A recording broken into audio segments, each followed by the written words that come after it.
Hi, this is Mike and welcome to Lifehouse Live. Over the past several months, most of us have faced or experienced things that we never even dreamed that we would have to go through. The COVID-19 pandemic, which has turned our world totally upside down, literally. Many thousands have died and thousands more have been sick. Maybe you've lost a loved one during this. The economy's been shut down, causing many to lose their income temporarily or, in some cases, permanently.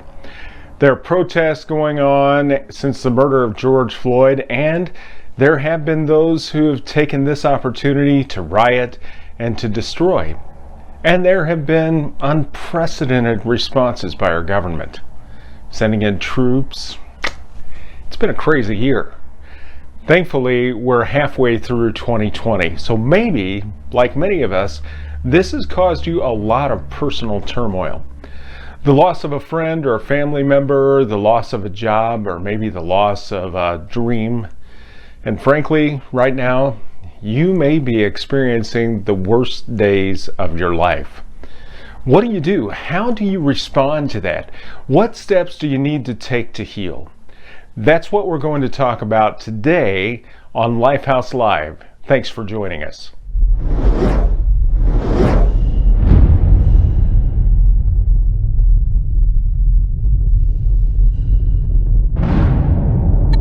Many more days can you hold out?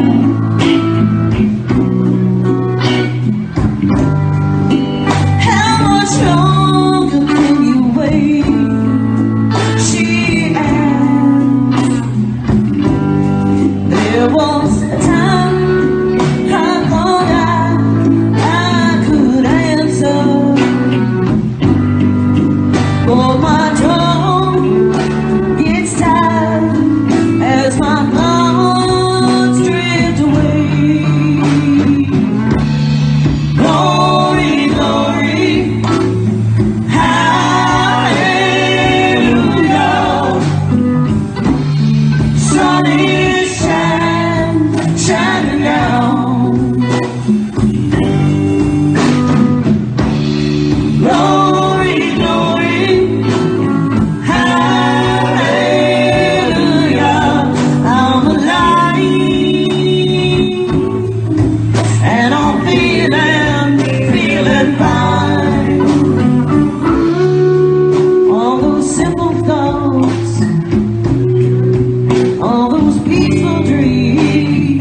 Well, this morning we are joined by my friend Isaac Sandage. Isaac, we first met at the warming centers here in Alton, and you've had an interesting role because you have the title of being a mental health first aid instructor. Um, Whenever talking about first aid, all of us immediately put that to physical trauma, but it's also important during times of mental trauma as well. Can you explain a little bit about what that is to us? Yeah, thanks, Mike. And I really appreciate you having me here this morning. Yeah, so we're a lot of us are familiar with CPR first aid, right? And in CPR first aid, they teach you how to help somebody in the immediate moment. They don't teach you how to do things like open heart surgery. Mental health first aid really goes along those same lines. It doesn't teach you how to be a counselor or a therapist, but it teaches you how to recognize maybe some early signs of crisis or substance use or all these different things that may happen that happen pretty frequently to a lot of folks. And then how to give you some steps and some skills to be able to step in and provide some of that immediate help, either until the crisis is over or more appropriate help arrives. So a lot like CPR first aid, you're not doing the surgery, you're doing something to keep somebody alive, calling 911 and waiting for the emergency medical people to get there. It's a lot like that with mental health first aid, just in the mental health aspect. Yeah, that makes a lot of sense. Now, it's no surprise to anybody that during this time of COVID and the racial issues that have come up and all of the different things that are going on in our country and in our lives with people out of work and not really certain what the future holds, a lot of people are struggling with anxiety, and different mental health things really tend to flare up during these kinds of times of stress and pressure. What are some of the things that we can do for ourselves and for those immediately around us that'll help deal with that kind of a situation? Well, Mike, it's a great question. And, one of the things that we can do first and foremost is to recognize that we're seeing this huge uptick in these issues related to depression and anxiety. As we're facing isolation, and having to sit inside and not be able to engage in the social supports that we have, it causes a lot of internal issues for us. One of the things that we can do, and you can best do to help your neighbors or your family or friends, is just reach out. Let them know that you're there for them. Zoom is a fantastic option we've seen, although it's not quite the same as interacting in person. But there's some things that we can do virtually that mimic some of those as well. For instance, if you're used to going out and having maybe a drink or dinner with friends or family, and you can't do that anymore because it's isolation, hop on Zoom. Do it visually. I've done that a few times had coffee with some friends of mine that just doing it over here, just having a conversation like you and I are. It can be a nice substitute, although it's not the same thing. There's a lot of different. I was just going to say, Tammy and I have hosted a couple of virtual dinner parties and just had different people from around the community.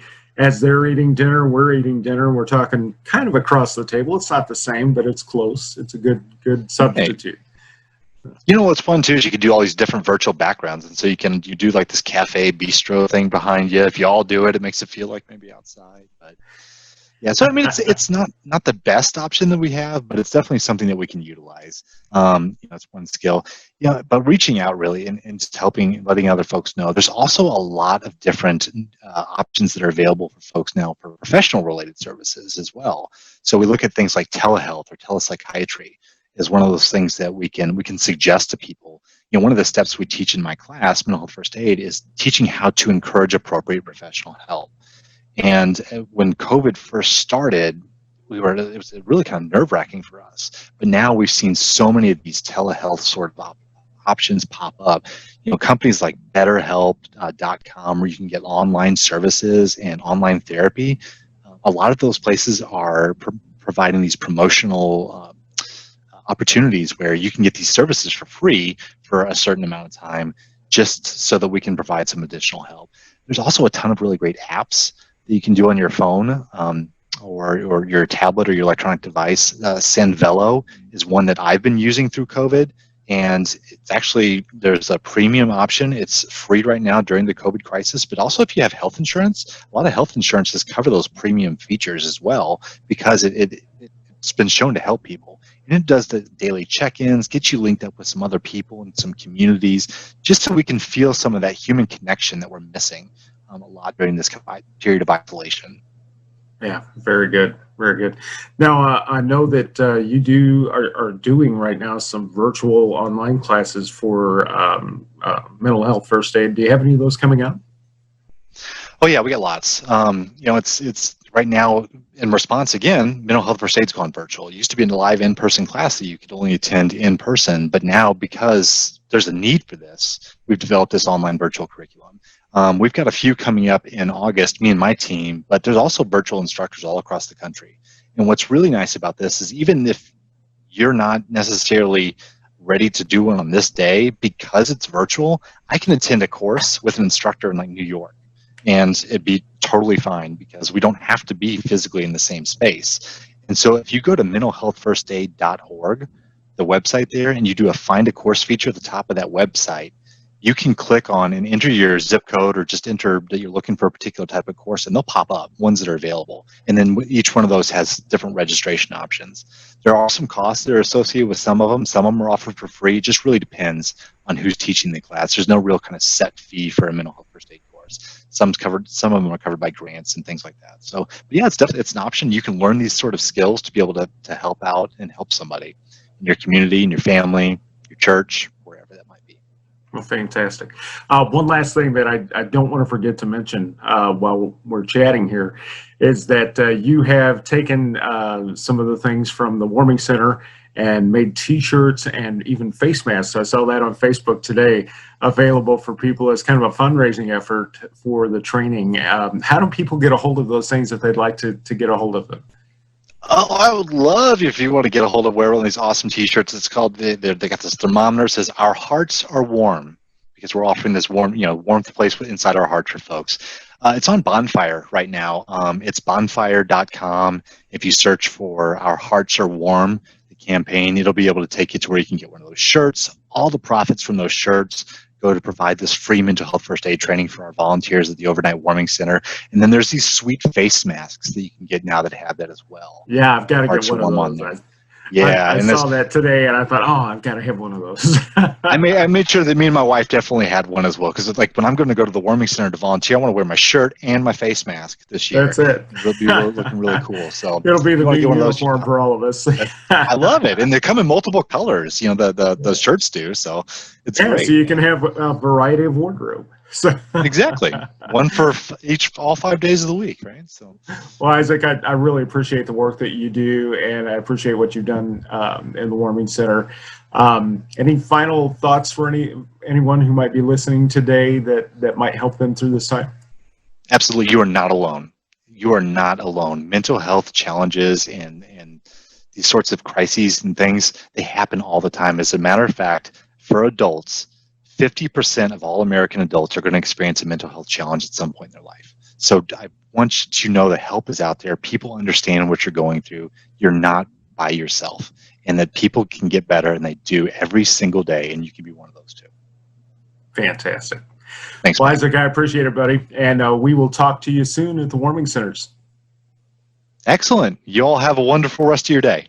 Hey, if you'd like to donate to the work of Lifehouse Community Church, you can do so in 3 ways. You can give through our web portal at www.lifehousecc and click on the menu tab, Give. Or you can text to give by texting the amount of your gift to 646-832-4848. Use the keyword Lifehouse during the setup, and the next time that you decide to give via text, all you have to do is put in the amount and text it to that same number. And then finally, if you're one of the people who I understand don't like to use electronics to transfer money, you can mail that to us at Lifehouse, 3825 Seminary Street, Alton, Illinois, 62002. All donations are tax deductible, and we appreciate your support. What do you do on the worst day of your life? How do you deal with it? What do you do to process it or even recover from it?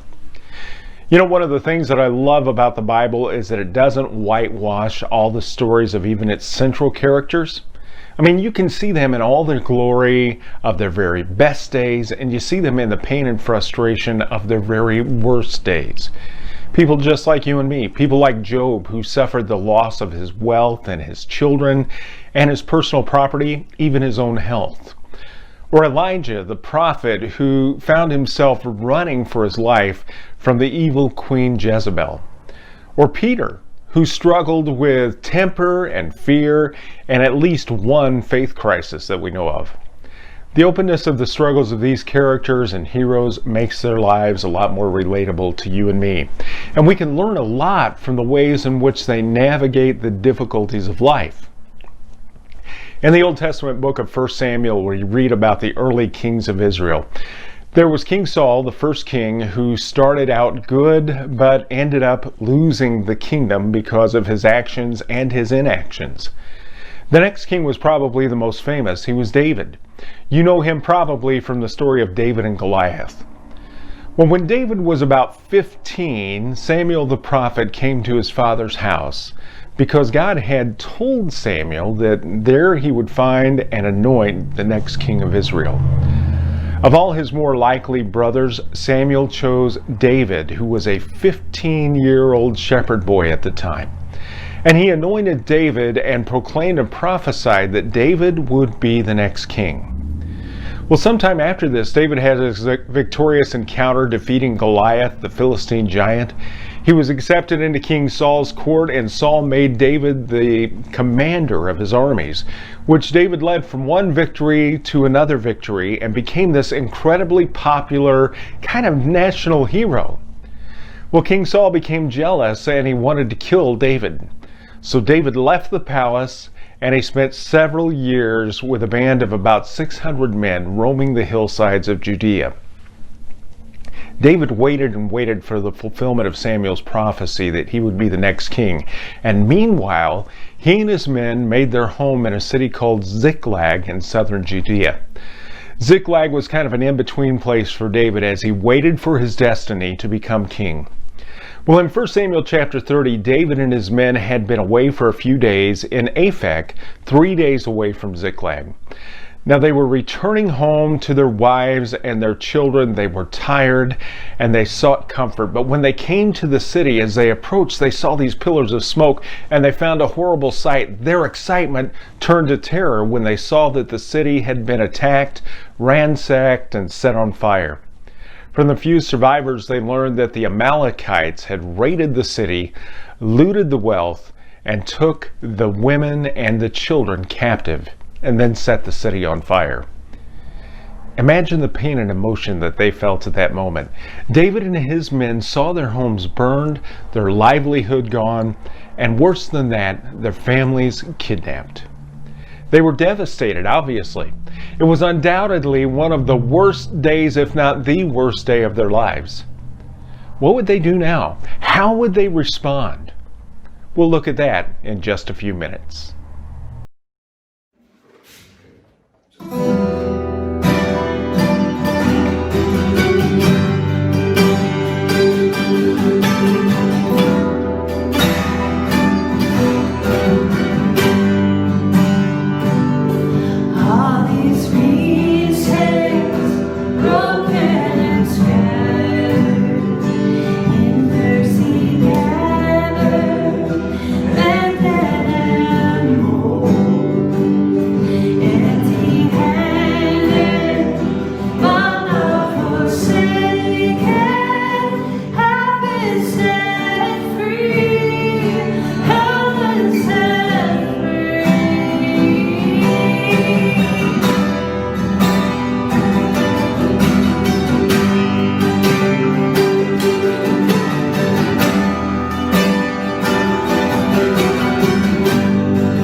weeping.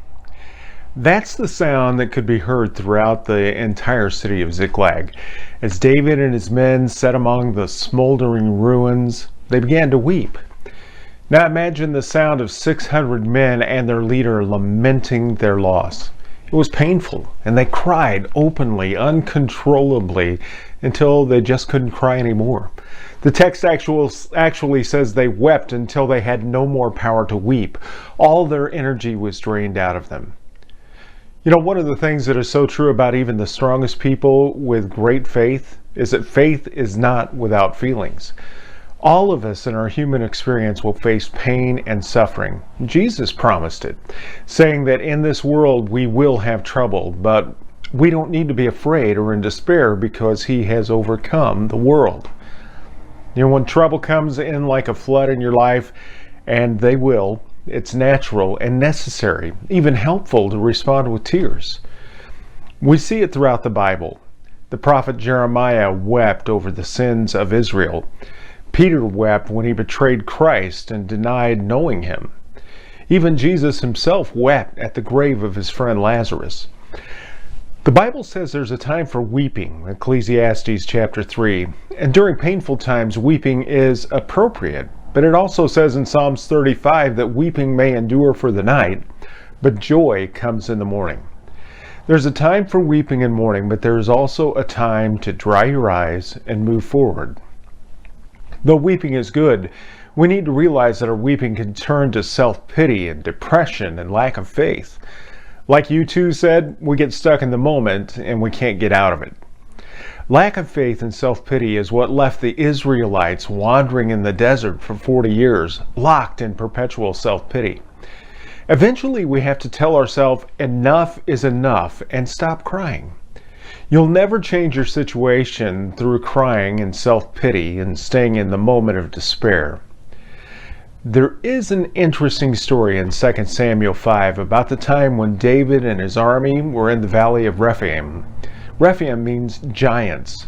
They were camped under a grove of mulberry trees. Now in the Hebrew language, the mulberry tree is called Baka, or the tree of weeping. In other words, when the army of Israel was in the valley of giant trouble, they sat under the weeping trees. That's what we often do, isn't it? When we find ourselves in the valley of big-time trouble, we sit under the weeping tree. But God gave David a strategy to defeat the Philistines in the valley of giants. He told David, "When you hear the sound of marching in the tops of the mulberry trees, then you shall advance quickly." If David would follow these instructions, the promise was, the Lord will go out before you to strike the camp of the Philistine army. I like that. God instructed David to listen for a sound that could be heard above the mulberry trees, a sound that could be heard above the weeping. It was the sound of marching. What was it? Well, I think it must have been the sound of the angels of the armies of God, going ready into battle. When all you can hear is the sound of your own weeping, listen. If you dry your tears and rise up from under your weeping tree, you can march forward to overcome your situation. Remember that God is with you in the midst of your pain. He'll never leave you. He'll never forsake you. You are not alone. Keep the faith, and remember, there is a way to move from weeping to victory. There's more we can learn from David's story at Ziklag, and we'll talk more about that next week. We wanna seek you in our own ways. We'll fast and we'll sing. We'll give for our King. You're telling us that it's not okay. You don't need another song. You don't want our empty praise. If we start loving our own terms, God will heal our wounds. God will heal our wounds.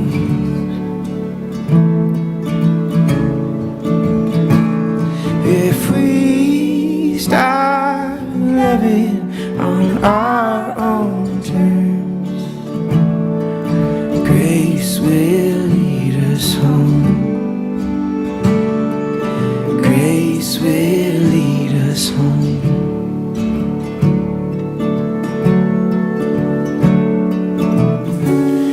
We want the blessing of the God we made, to live in the privilege.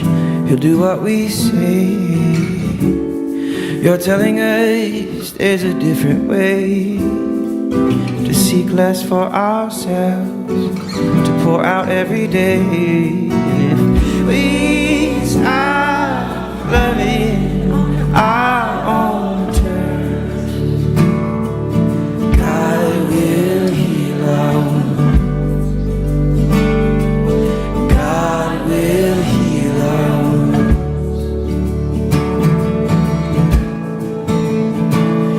If we stop loving our own terms, grace will lead us home. Grace will lead us home.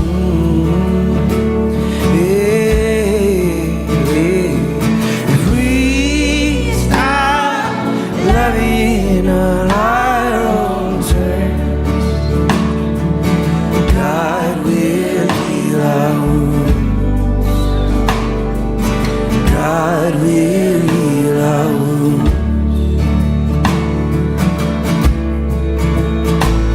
If we stop loving on our own terms, grace will lead us home. Grace will lead us home.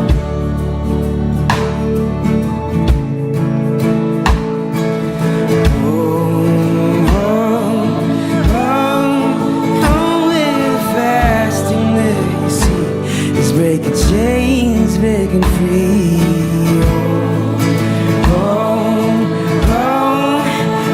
With the songs that we sing, move the ground underneath.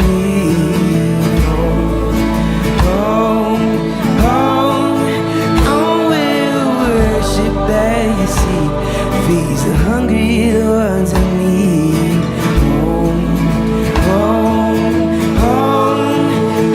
With the love that you seek, it's growing gardens, fixing trees, it's building bridges, planting trees, it's digging wells for all to drink, it's finding light for us to see, it's building trust between you and me, it's building strength,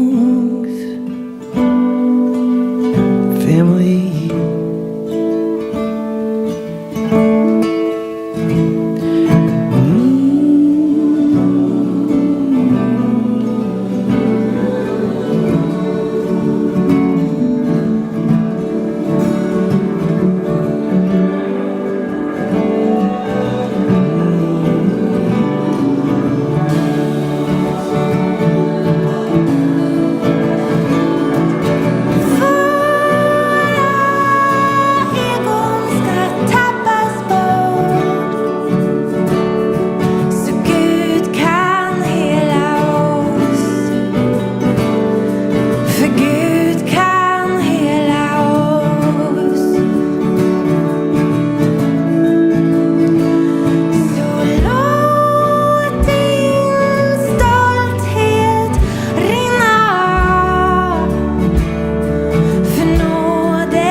God will heal our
You know, when our pain is overwhelming and words just fail, there's a process necessary to healing called lament.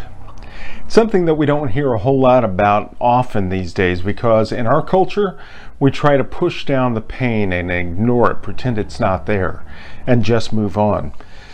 But lament helps us who have endured pain and suffering to express that pain and sorrow and grief.